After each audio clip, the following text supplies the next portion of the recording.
The Murderous Confession of a Gazer. Written by StupidDialUp. I'm dying. To be more succinct, I am about to die. This confession is just my way of attempting to make peace with whatever options I have on the other side. It's a worthless and typical attempt at salvation from someone who truly does not deserve it. Truth be told, if I weren't about to die, I wouldn't be writing about any of it. I love what I do too much. Plus, I'd be killed by my people shortly after sharing this info with you all. Ironically, as menacing as I have been for the last 40 years, at the end I find myself more pathetic than my weakest victim. There is a very old saying that information is power. It is one of the truest things you will ever hear. I was very powerful before my illness. Just not in the way one might describe someone as powerful. My power didn't come from great wealth or brute force or political success. Even I am not that narcissistic. My power came from harnessing the mundane and the minutiae of life. I became powerful through observation and routine, through patience and planning, through cunning and camouflage. I and people like me visit your home almost every day, and you all hardly notice. We, or as you'll come to call us, the Gazers, know your most intimate details. We know everything about you. When you are home, when you are not, who you're having an affair with, when you're on your rag, how many children you have, which rooms they stay in, how often you remember to lock your backyard gates, what type of medicine you take, what you like to eat and drink, who you owe money to, what type of animals you have, etc. Some of you have even brought us Christmas presents, baked us pies, and even allowed us into your homes and into your lives. You've done all this without realizing that we are the reason you can't find your mother's pearls, had your car stolen, lost your beloved pet, found your father dead or your mother raped, or your sibling kidnapped, and, well, you get what I'm saying. We, the Gazers, are at your service. Garbage men, gas and electric meter men, grass cutters, etc. I was your mailman. The Gazers communicate just like you do. We email, we post on Reddit and 4chan.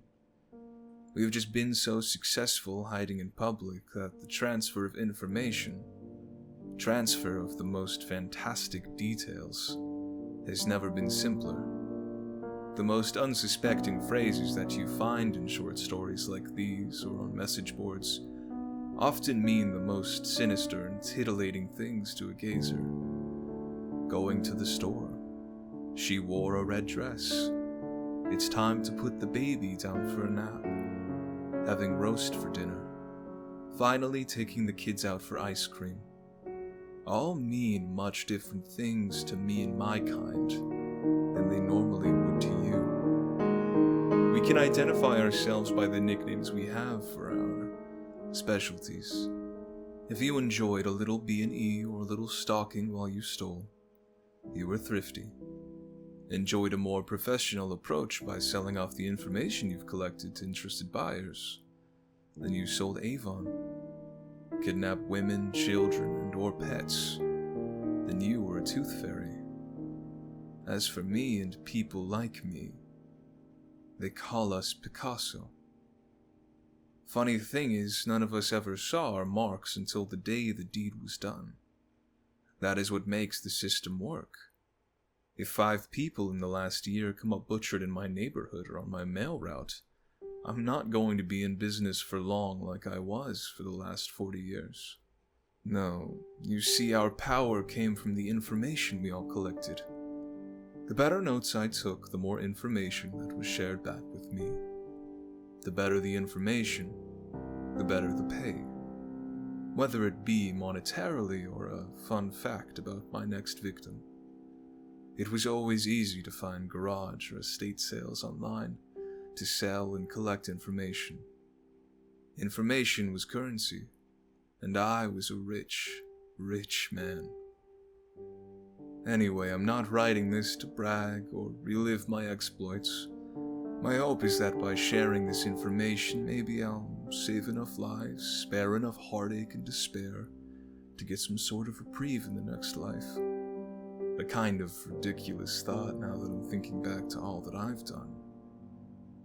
Let me leave you all with one piece of advice. Next time you see a service worker near your home, smile at him or her. No normal person is going to be in a good enough spirit to smile after walking in the hot sun, picking up 30 pounds of your shit for 6 straight hours. If that person smirks back at you, congratulations, you've just grinned at a gazer.